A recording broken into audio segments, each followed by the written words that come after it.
So greetings to everyone who's watching this. My name is Ralph Regan Vanu, and I am a citizen and Indigenous member of the country called Vanuatu. Vanuatu is a small country in the South Pacific Ocean, the Southwest Pacific. It's made up of about 80 islands. It's an archipelago of about 80 islands. The population is just over 300,000 people. Vanuatu is part of a chain of islands beginning in West Papua, which is the topic of today's talk, which is the western half of the island of New Guinea. And then when you get to the eastern half, there's the independent state of Papua New Guinea. And then when you come down into the Pacific Ocean, you have the Solomon Islands, which is also an independent state. And then you come down to Vanuatu. And then further south from Vanuatu, you have New Caledonia, which is a French colony. It's in a process of decolonization at the moment. It's on the United Nations list of decolonizing territories. And then you go out further east from Vanuatu, you come to Fiji. And Fiji is probably much more well known than the other countries. And these countries, Fiji, New Caledonia, the territory of New Caledonia, the colony, Vanuatu, Solomon Islands, Papua New Guinea, and the colony of West Papua, which is a colony of Indonesia, make up the area known as Melanesia. Melanesia is a term given by anthropologists in the 1800s to these islands on which live people of very black skin. So we have, in fact, I am part European, so I am lighter in skin, but my father, for example, is black as an African. And we have, in fact, some of the blackest people in the world in this area. People in Western Solomons and Bougainville are as black as people in Sudan. And this whole island chain is made up of probably up to 10 million people, the vast majority of whom are in West Papua and Papua New Guinea, the main big island of New Guinea. And we are all Melanesians, which means we are black-skinned. A number of us have got our independence. For example, in Vanuatu, where I'm speaking from the capital of Port Vila. We gained our independence in 1980. Papua New Guinea gained its independence in 1975. Fiji gained its independence in 1970. Solomon Islands gained its independence in 1977. West Papua is still fighting for its independence from Indonesia. New Caledonia is in a process of decolonization from France. So we decolonized very late. Almost all the African countries had decolonized already, had become independent states. Us in the Pacific were some of the last countries in the world to decolonize, to become independent from our colonial masters. And in fact, the Pacific still has the highest number of colonies in the world. We have colonies of the United States, colonies of France. And we are, as independent countries, for example, Vanuatu is assisting these other countries to become independent. Vanuatu became independent in 1980 after a protracted political struggle we had two colonizers, Britain and France, both together. So we became independent then. In the process of becoming independent in the 1970s, we were struggling alongside New Caledonia, West Papua, East Timor, French Polynesia, many countries like that. We all had affinity because we were all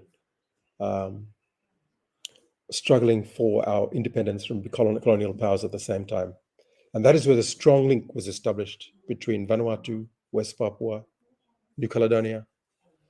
New Caledonia is called Kanaki. That's the indigenous name that the pro-independence movement likes to call that territory. New Caledonia is the French name. Nouvelle-Calédonie. So we became independent in 1980. At that time, the founder of independence, the late Father Walter Linney, who was our first prime minister for the first 10 years, announced at that time, shortly after independence, that we cannot really be free. Vanuatu can not really be free if our Melanesian brothers and sisters are not free. We cannot be truly independent. I think that's the exact terminology he used. We cannot be truly independent until our fellow Melanesian brothers and sisters are also independent. And he was specifically talking about West Papua and New Caledonia. New Caledonia is part of a process. The French government has agreed to a process of negotiation towards independence. They have held referendums. They have held 2 referendums out of 3. There's a program of 3 referendums. And over time, the last referendum was, I think, 2 years ago. And it looks like they are on the path to independence. The French state is trying very hard to resist giving up New Caledonia, mainly because New Caledonia has some of the largest nickel deposits in the world, and also because it has a large ocean space with access to a very large space of ocean in the Pacific, which is, of course, of geostrategic importance, but also resources could be found there. So that is a struggle that we are confident is on the way to finding a solution where the people of New Caledonia, the Kanaks as they call them, will become independent in the next 10 years or so. And Vanuatu was instrumental in making sure that New Caledonia was listed on the UN list of decolonizing territories. And we've been pushing ever since for that process to continue and reach its endpoint. The history of West Papua is very different. West Papua was originally colonized by the Dutch when Indonesia was a Dutch colony. So it was part of the large Dutch colony that included Indonesia. It included East Timor. No, East Timor was Portuguese. Sorry, I'm incorrect. Indonesia all the way to West Papua, the western half of the island of New Guinea. And if you look at the map of the island of New Guinea, you will see it is split right down the middle by a very straight line. On one side is Papua New Guinea, on one side is West Papua. Papua New Guinea used to be a German colony. The western side, the Dutch colony. So when independence was granted to Indonesia in, I'm not sure of the exact date, it must have been the late 1950s, the Dutch held on to West Papua and said, no, West Papua, they are a distinct people. They're a Melanesian people, they're a black people, they are not Javanese in ethnicity, so they deserve their own self-determination. And so this happened. The Dutch held onto the territory, and they had started putting West Papua through a process of decolonization. The territory of West Papua became a member of the South Pacific Community, the South Pacific Commission, which is a grouping of all Pacific Island states. So they were starting to move towards, the Dutch were preparing them for independence, they were providing education and so on. In the late 1950s, I'm not sure of the exact date, Indonesia invaded the territory of West Papua. The Indonesian army moved in. It was an invasion by a military force. They moved in to the territory, took it over by force. It was an occupation. And then in 1961,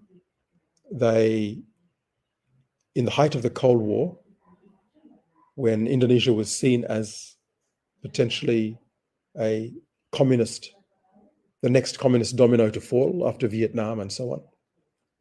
So there was a very strong pressure between Russia and the US.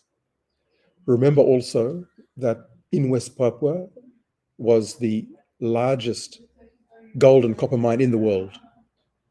Largest. means more than any mine in Africa or anywhere else in the world. It was the largest gold and copper mine in the world at Freeport.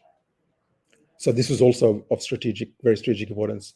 And around this time, one of the board members of the company that owned the Freeport mine was Henry Kissinger, the Secretary of State of the US government. So all these geopolitical aspects to that time.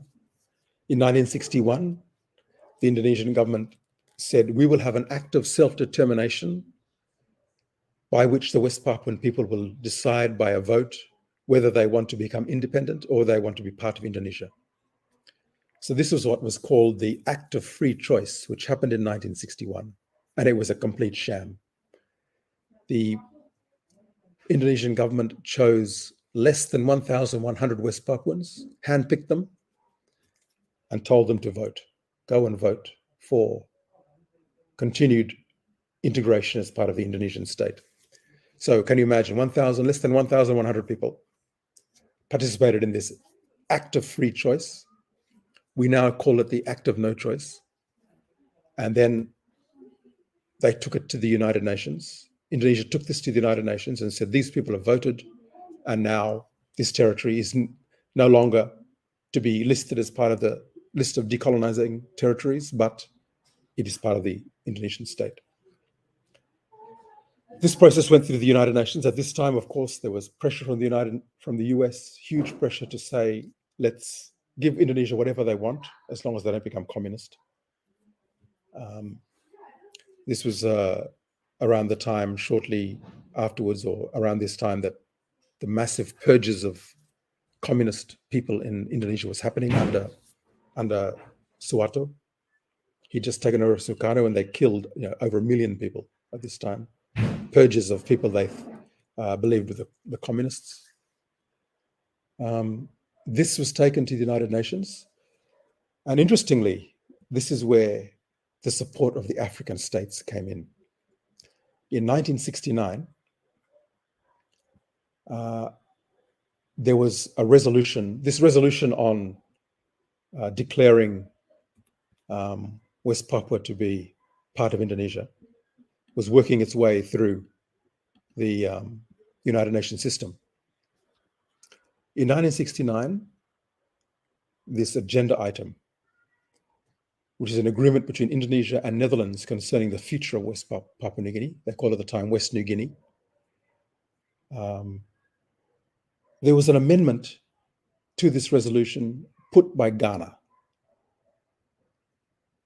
So Africans led the charge on trying to resist this act of further colonization of the people of West Papua.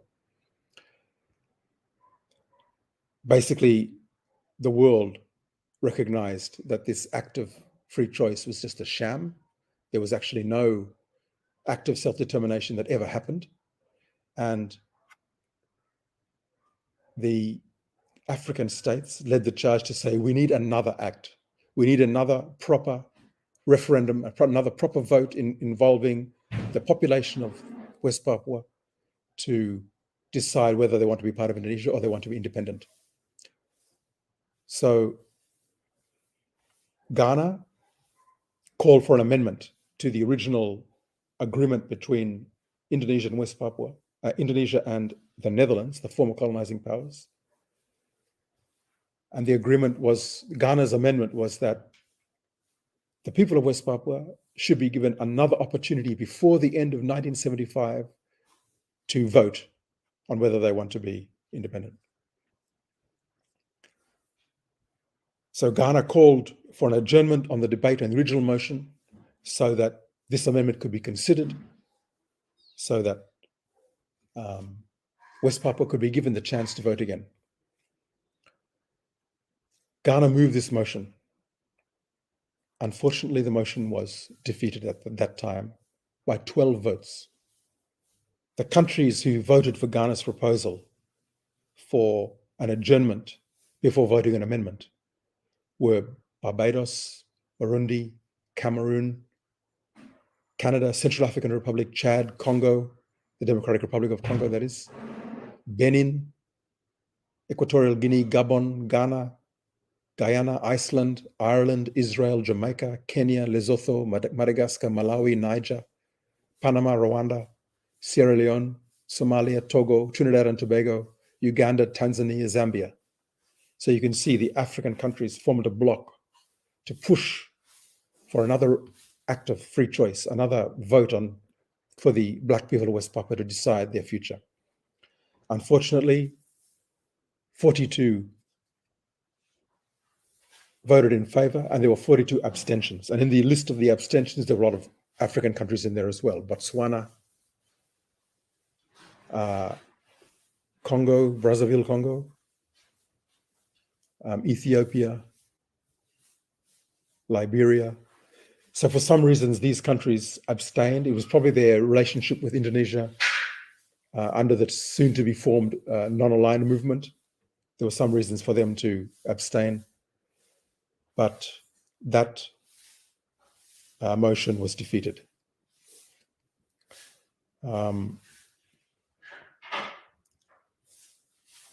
I used to be Vanuatu's foreign minister, and I came to a meeting of the Asia, Caribbean, Pacific countries in Togo in 2018, and I lobbied with those countries that had voted and reminded them of that history and said it is now up to African countries who supported this original amendment to stand up and say this thing is not over.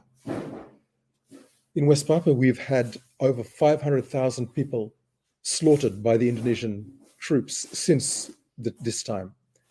And right now, it is a festering human rights sore in our region. It is the biggest human rights crisis in the Pacific region right now. Every day, people are killed. Every day, there are protests. And I encourage our viewers to go and look up West Papua and what's happening there. In 2018, when I was Minister of Foreign Affairs of Vanuatu, I moved a motion at the Pacific Islands Forum, which is similar to the African Union. It is the regional body in which all Pacific Island countries are grouped, saying that we need to bring this matter back to we need to re-elevate its status with the Pacific Islands, because the Pacific Islands Forum has always recognized there is a problem in West Papua.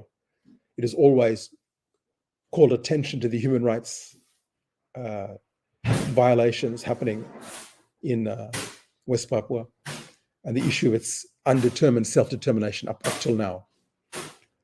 In the meantime, Indonesia has engaged in a massive program of migrating ethnic Javanese Indonesians into West Papua under its program called transmigrasi. They've moved millions of people actually into West Papua to try and change the demographic, to make it that West Papuans become a minority in their own land for any act of self-determination. And in fact, that is what happened. That is what has happened. The Black indigenous West Papuans are now a minority in their own land to the ethnically Asian Javanese who have been moved by migration into the territory.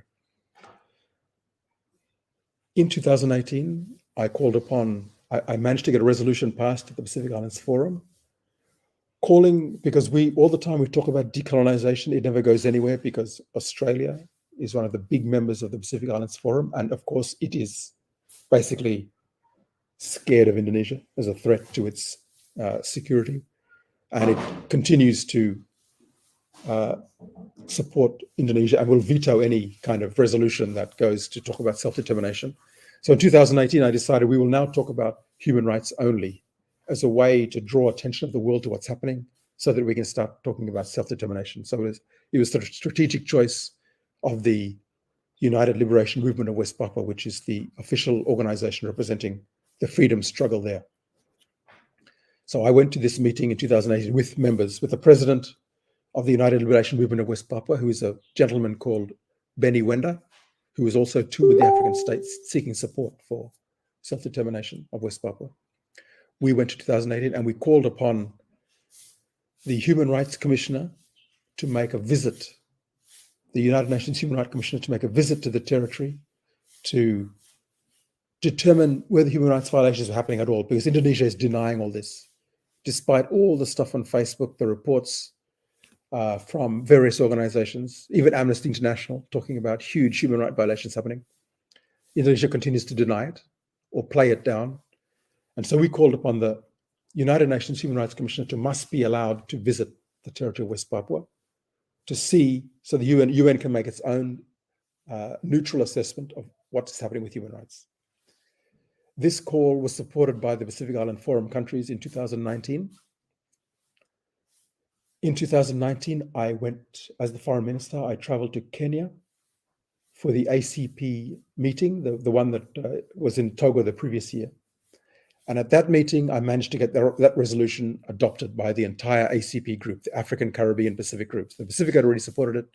At this meeting, we got the 89 countries, I think, of the African, Caribbean, Pacific, including all African countries and all Caribbean countries, to pass the resolution calling on the UN Human Rights Commissioner to visit West Papua to present a neutral report, an unbiased, independent report about what's happening with human rights violations.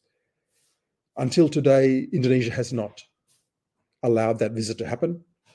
This is telling because China has allowed the Human Rights Commissioner to visit China to determine what is happening in Xinjiang province, where there's all these allegations of human rights violations against the Uyghur people. China has allowed that. Indonesia has not allowed the Human Rights Commissioner to visit West Papua. Since that time, the Indonesian government has intensified its occupation of West Papua. Just towards the end of last year, a further, I think it was in December last year, a further 400 Indonesian troops flown into the territory. It's already one of the most highly militarized territories in the world. The Indonesian government is now proposing to divide the territory even further into separate provinces as a way of trying to break up the unity of the West Papuan people. We need human rights addressed, but in the long run, we need the people of West Papua to become independent, become an independent state of Black Melanesian people in the world who want their own territory to be theirs, their historical ancestral territory to be governed by them and not be governed by Javanese people from Java Island and the rest of Indonesia, which is what's happening now. Human rights violations are becoming worse because of this growing international recognition of the problem. Indonesia is trying to get rid of the people. Oxford University academics have called what is happening in West Papua a genocide, the deliberate targeting of one group and killing them off to try and make sure that at the point at which the UN does recognize that there is an issue and there is a need for a further act of self-determination, there will not be enough Black West Papuans around as a majority to be able to carry a vote. They're trying to wipe the people out. And so it is very important for Africans, people around the world, but particularly Africans, to renew the historical commitment to the self-determination of West Papua. And everyone who's watching this, I urge you to lobby with your governments, your politicians, to bring this attention to the forefront of their minds and make them push, join the Pacific Island countries, join Vanuatu, join the other countries in the world, the parliaments that have called for addressing of the human rights situation in West Papua and an act of self-determination to happen for the people. Join that call. We need Africa to put pressure, to join this struggle, to put pressure on the international system to address the festering sore that is West Papua. And as a leader in Vanuatu in the Melanesian region, I'm a member of parliament in Vanuatu, leader of the opposition at this point in time. I would like to urge us all to understand more about what's happening in West Papua, do your research, lobby, form groups, form organizations in your own countries to advocate for the freedom of West Papua. Join many, many countries throughout the world who already have these movements so that we can do what happened in East Timor. So when we think it's not possible, we have to think about what happened in East Timor. East Timor was exactly the same as West Papua, the country that's now called Timor-Leste. It suffered the same colonization, the same massive human rights violations, but an international movement formed with East Timor support groups in almost all countries of the world. And it forced Indonesia after they killed similar numbers of people, hundreds of thousands of people in East Timor, to allow East Timor to become free. And today we have Timor-Leste. It's a new independent state in the Pacific. Overcame Indonesian colonialism very, very recently. I think it was just in the 1980s and 1990s that they were able to become, because of international pressure. So we're wanting the same thing to happen in West Papua. And I call on all of our viewers here today to join that movement and support the self-determination of West Papua. Thank you very much.